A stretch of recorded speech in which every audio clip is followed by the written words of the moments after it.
புதையல் எடுக்காம நம்ம திரும்பி வந்து இன்னையோட 6 மாசம் ஆகுது. நம்ம தாத்தா இறந்து இன்னையோட 5 மாசம் ஆகுது. ஆமாண்டா. இப்ப என்ன சொன்ன? ஏன் தாத்தா இறந்துட்டாருன்னு சொன்னேன். அவர் சாகும்போது ஏதோ சொன்னாரு. நீங்க மறக்காம லைக் போட்டுருங்க.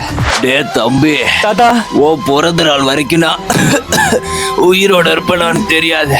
இதான் உன் பிறந்த நாள் கிஃப்ட். இத உன் பிறந்த நாள் அன்னைக்கு பாரு. தாத்தா தாத்தா. என்னடா யோசிக்கிற? டேய், பீரோல தாத்தா கொடுத்த CD இருக்கு, அதை எடுத்துட்டு வா.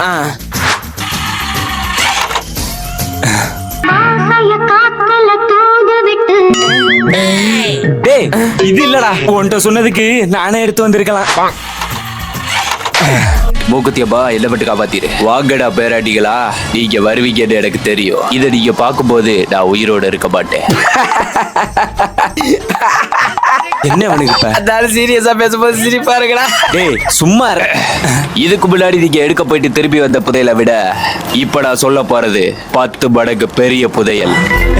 இது வரைக்கும் நான் உங்களுக்கு எதுவுமே சேர்த்து வச்சதில்ல.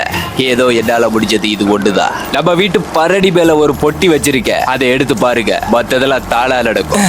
வாழ்த்துக்கள் வாழ்த்துக்கள். இந்த பெட்டி தான்.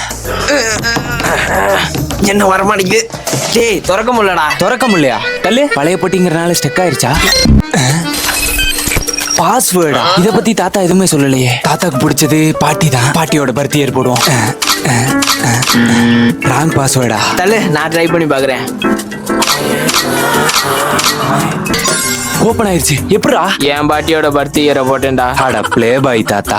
ஓபன் பண்ணி பாப்போம்.